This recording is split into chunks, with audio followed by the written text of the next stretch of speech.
बहुत स्वागत है आप सभी दर्शकों का। आप देख रहे हैं आज की खबर, आपके साथ मैं हूं अपर्णा शुक्ला। चले अपने इस खास बुलेटिन देवभूमि की शुरुआत करते हैं इस बड़ी खबर के साथ, जहां चमोली के पीपलकोटी में स्थित टीएचडीसी की निर्माणाधीन जल विद्युत परियोजना की टनल में मलबा और पानी भरने की घटना सामने आने के बाद रेस्क्यू ऑपरेशन जारी है। एसडीआरएफ टीमें लगातार राहत और बचाव कार्य में लगी हुई हैं। जानकारी के अनुसार 3 किलोमीटर लंबे टनल के करीब 1.5 किलोमीटर हिस्से में धुंध दबाव के कारण मलबा और पानी आने से उसमें काम करने वाले जो मजदूर थे वो फंस गए थे। घटना के दौरान कुल 22 लोग फंसे हुए थे, जिसमें करीब 12 लोगों को सुरक्षित बाहर निकाल लिया गया है। घटना में अभी तक 7 लोगों की मौत की पुष्टि हुई है, जबकि अभी बाकी 3 लोगों की तलाश लगातार जारी है। तो ये तस्वीरें आप देख पा रहे हैं कि आज इस टनल में जो मजदूर फंसे थे उस जगह पे उत्तराखंड के मुख्यमंत्री पुष्कर सिंह धामी भी पहुंचे थे, जहां पर उन्होंने मौके पर जाकर के निरीक्षण किया। और टनल में अभी भी 3 मजदूर फंसे हुए हैं। रेस्क्यू ऑपरेशन लगातार जारी है। एसडीआरएफ एनडीआरएफ की टीम लगातार लगी हुई है।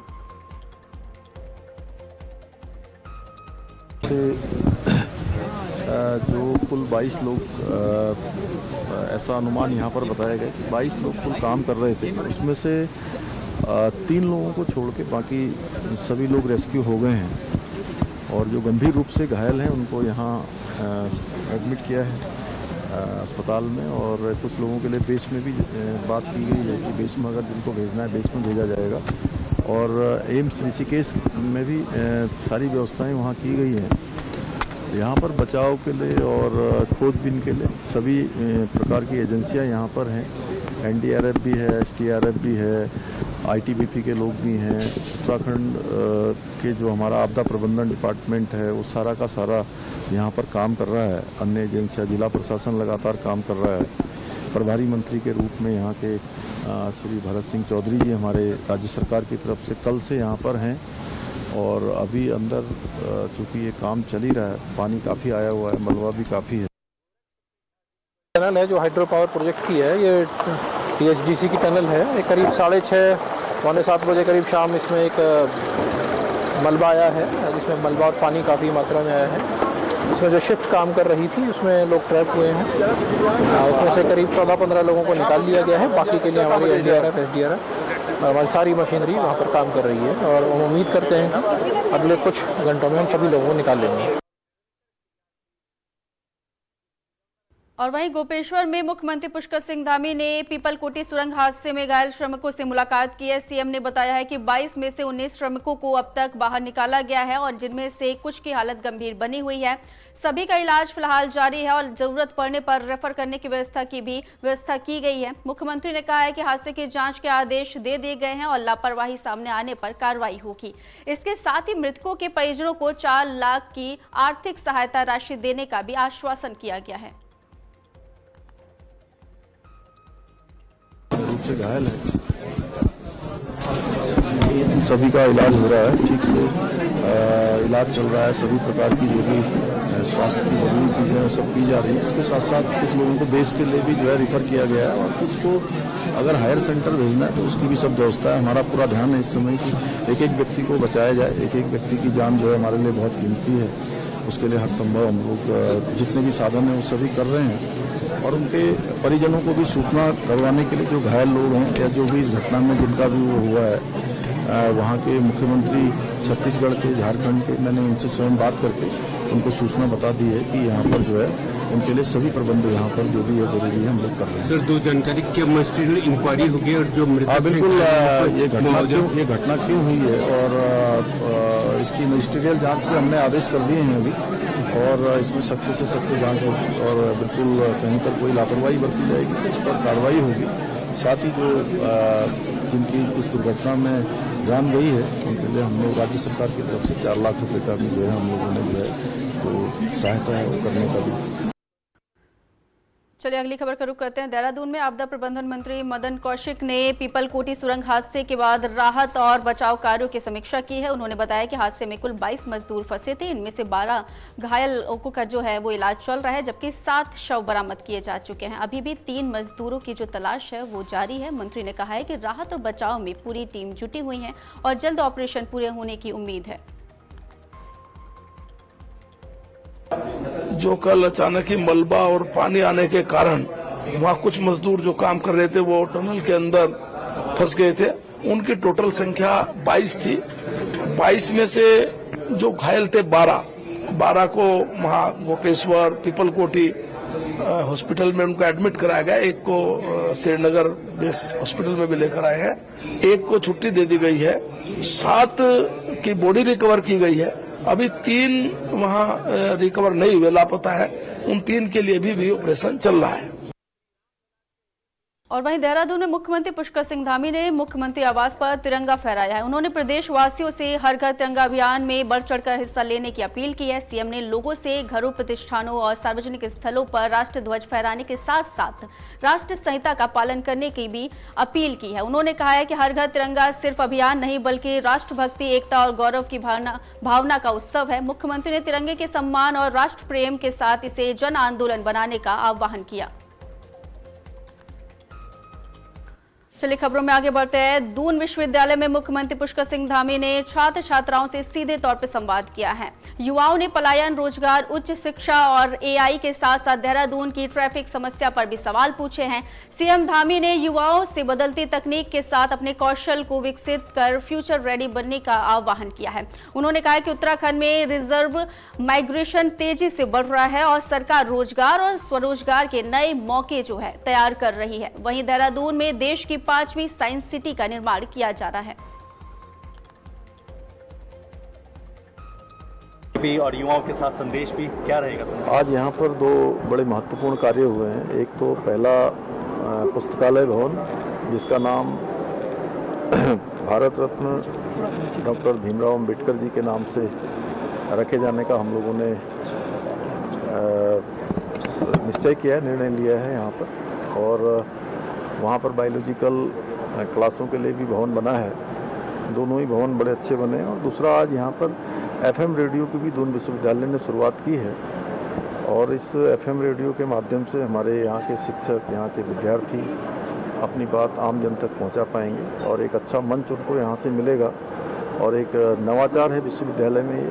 मैं इसके लिए पूरे विश्वविद्यालय की सभी टीम को, की वाइस चांसलर प्रोफेसर सुरेखा डनवाल जी को और सभी शिक्षकों और विद्यार्थियों को। और वहीं रक्षाबंधन पर उत्तराखंड की बहनों को मुख्यमंत्री पुष्कर सिंह धामी ने बड़ा तोहफा दिया है। अब प्रदेश में महिलाओं के लिए 2 दिन तक बस यात्रा निःशुल्क रहेगी। मुख्यमंत्री ने 2 दिन फ्री बस सेवा का आदेश दिया है। इससे पहले रक्षाबंधन पर महिलाओं को सिर्फ 1 दिन की निःशुल्क बस यात्रा की सुविधा मिलती थी, लेकिन सरकार के इस फैसले से रक्षाबंधन पर मायके जाने वाली जो बहनें थी उन्हें ये बड़ी राहत मिली है और ये सुविधा उन बहनों के लिए है।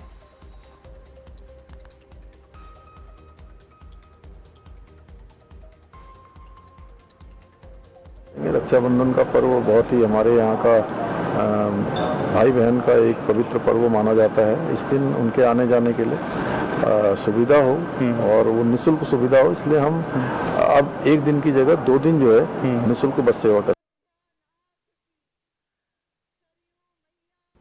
और वहीं देहरादून में नाबालिग बच्चों के वाहन चलाने पर परिवहन विभाग ने सख्ती बढ़ा दी है। आरटीओ प्रशासन संदीप सैनी ने कहा है कि स्कूली बच्चों की सुरक्षा विभाग और सरकार की पहली प्राथमिकता है।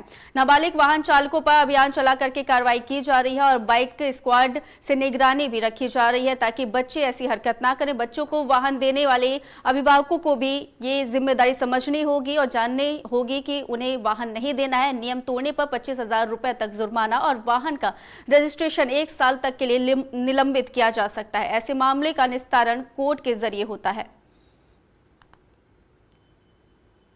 कि बच्चों की जो सुरक्षा है वो पहली प्राथमिकता है परिवहन विभाग की भी, सरकार की भी। इसमें समय समय पर अभियान चलता है और हम अपने जितने भी बाइक स्क्वाड्स हैं उनको स्पेशल पावर दी गई हैं कि अगर कोई नाबालिग जो है अगर कोई वाहन चलाता है तो उसके विरुद्ध कार्रवाई की जाए। इसमें स्पेशल अभियान चला के पुनः इसमें कार्रवाई की जाएगी और इसमें अभिभावक भी उतने ही जिम्मेदार हैं क्योंकि पेनल्टी इसमें गवर्नमेंट ने काफ़ी बढ़ा दी हैं। जैसे 1 साल के लिए उसका रजिस्ट्रेशन जो है, जो गाड़ी यूज़ की जा रही है उसका रजिस्ट्रेशन को सस्पेंड किया जाता है। 25,000 तक का इसमें जुर्माना है जो पेरेंट्स पे लगता है और ये कोर्ट में ही इस पे जो है जुर्माना का जो प्राविधान जो है इसी कोर्ट से ही सॉल्व होता है। और वहीं नैनीताल में देर रात से हो रही मूसलाधार बारिश ने जनजीवन प्रभावित किया है। हालात को देखते हुए जिलाधिकारी ललित मोहन रॉयल ने स्कूलों और आंगनबाड़ी केंद्रों में 1 दिन का अवकाश घोषित कर दिया है। बारिश के साथ घना कोहरा छाने से विजिबिलिटी भी काफी कम हो गई है, जबकि ठंड में भी इजाफा हुआ है। भारी बारिश के चलते एक राज्य मार्ग समेत कुल 8 मोटर मार्ग जो हैं वो बाधित हैं। बंद सड़कों को खोलने के लिए जिला प्रशासन युद्ध स्तर पर काम कर रहा है। वहीं झील में कूड़ा ना पहुंचे, इसके लिए कर्मचारी बारिश के बीच नालों की सफाई में भी जुटे हुए हैं। और वहीं उत्तराखंड में मौसम का मिजाज बिगड़ा हुआ है। देहरादून में सुबह से शुरू हुई बारिश दोपहर तक मूसलाधार हो गई। कई जगह तेज हवाएं भी चली। मौसम विभाग ने राज्य के कई जिलों में भारी बारिश के प्रति चेतावनी भी जारी की है। मुख्यमंत्री पुष्कर सिंह धामी ने हाई लेवल मीटिंग कर संवेदनशील क्षेत्रों में विशेष सतर्कता और निगरानी का निर्देश दिया है। और इसके अलावा बारिश के चलते देहरादून में आज स्कूल बंद रहे हैं, जबकि कुछ स्कूलों में ऑनलाइन क्लासेस कराई गई।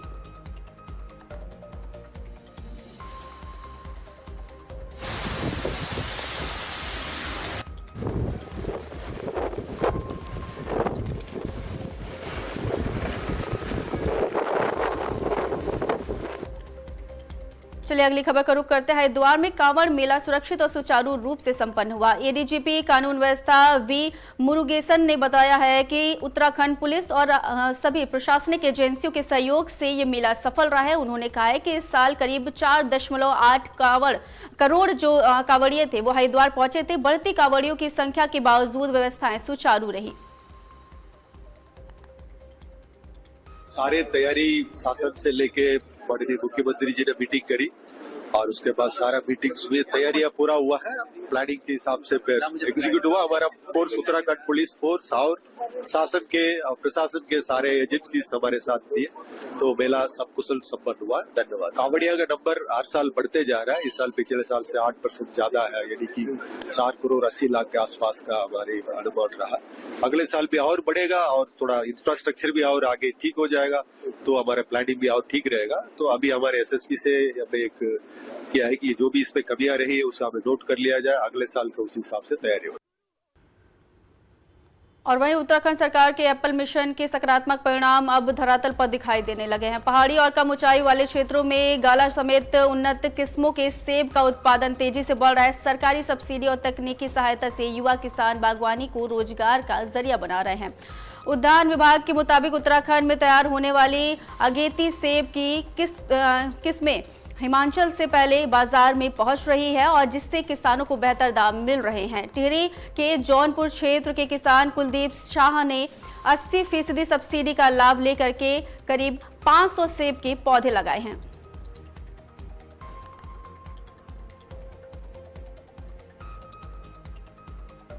विकल्प है। हम एप्पल के लिए पॉलिसी लाए हैं, हम मिलेट्स के लिए पॉलिसी लाए हैं, हम कीवी के लिए पॉलिसी लाए हैं, हम ड्रैगन फ्रूट के लिए पॉलिसी लाए हैं। और एप्पल मिशन के माध्यम से आज हमारे किसान आत्मनिर्भर हो रहे हैं। जो हमारे नौजवान कोरोना में लौट कर आए थे और बंजर भूमि पर आज सेबों के बगीचे दिखाई दे रहे हैं। अभी आपने देखा होगा कि इस नौजवान ने अभी 1000 पेड़ लगा रखे हैं और जो गाला सेब है, जो जिसकी वैरायटी हिमाचल को टक्कर दे रही है, ऐसा सेब यहाँ पर लग रहा है। और आने वाले समय में मैं ये कह सकता हूँ आज हम हिमाचल व कश्मीर के बाद तीसरे स्थान पर हैं।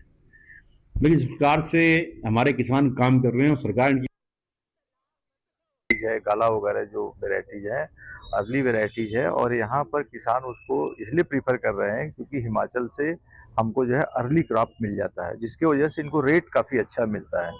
और इस मिशन को, एप्पल मिशन को पूरे स्टेट में लागू किया जा रहा है और वहाँ पर बड़ी अच्छी जो है क्वालिटी का सेब उत्पादन हो रहा है। मेरा नाम कुलदीप साहा है। मैं ग्राम सड़मल्ला से जौनपुर से बिलोंग करता हूँ, टिहरी में पड़ता है। मेरे को एप्पल मिशन द्वारा जो हमने 500 पेड़ लगाए थे उसमें 80% करीबन हमें सब्सिडी मिली थी, और जो उसके बाद जो रिजल्ट मिला है काफ़ी बेहतरीन रिजल्ट था। और जो एप्पल था वो भी बहुत बेहतरीन क्वालिटी का, जो हमने सोचा भी नहीं था। जो पहले प्लांट होते थे वो 6000-7000 फीट पे होते थे, तो गाँव वालों ने भी सोचा कि 3500, हमारे गाँव की एलिवेशन है 3500-4000। और वहीं त्योहारों के सीजन को देखते हुए नैनीताल में खाद्य सुरक्षा विभाग अलर्ट मोड पर है। विभाग की टीम ने रामनगर के ढिकुली, लखनपुर, चुंगी, मेन मार्केट और तहसील लाइन क्षेत्र में खाद्य प्रतिष्ठानों का सघन निरीक्षण किया है। इस दौरान दूध और दुग्ध उत्पाद बेचने वाले करीब आधा दर्जन प्रतिष्ठानों की जांच की गई है। टीम ने दूध, दही, पनीर, घी और स्वीट कंडेक्ट मिल्क के कुछ 6 नमूने लिए हैं, जिन्हें जांच के लिए खाद्य प्रयोगशाला भेजा गया है और रिपोर्ट आने के बाद नियमानुसार कार्रवाई की जाएगी। वहीं 7 अगस्त को जारी प्रतिबंधात्मक आदेश के तहत कई जो डेयरी हैं उन्हें एनालॉग और गैर दुग्ध उत्पादों की जांच की गई है। विभाग का कहना है कि त्योहारों के दौरान अभियान लगातार इसी तरीके से जारी रहेगा। चलिए अगली खबर का रुख करते हैं। नैनीताल के भवाली में स्वास्थ्य सुविधाओं को लेकर के बड़ी लापरवाही उजागर हुई है। पब्लिक हेल्थ यूनिट में करीब 82 लाख रुपए की अत्याधुनिक मशीन धूल फाक रही है। वर्ष 2023 में मशीनें लगाए जाने के बावजूद केमिकल और पर्याप्त स्टाफ की कमी के चलते लैब का काम जो है वो ठप हो गया था। यहाँ sugar, liver, kidney, lipid profile समेत कई जरूरी जांच की सुविधा उपलब्ध है, लेकिन मरीजों को इसका लाभ नहीं मिल पा रहा है। वहीं करीब 47 लाख रुपए की लागत से बने भवन में बारिश के दौरान सीलन आने से रखरखाव पर भी गंभीर सवाल खड़े हो रहे हैं। स्थानीय लोगों ने लैब को जल्द शुरू करने की मांग की ताकि उन्हें ये सुविधाएं मिल सके।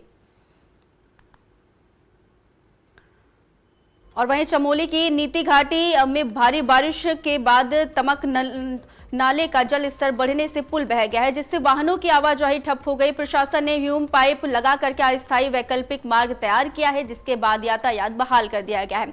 वहीं पुल बहने के बाद लापता व्यक्ति की तलाश जो है वो दूसरे दिन भी लगातार जारी है। पुलिस, सेना, आईटीबीपी, एनडीआरएफ, एसडीआरएफ और बीआरओ की संयुक्त टीमें इस अभियान में हिस्सा ले रही हैं और तलाशी जो है वो लगातार जारी है।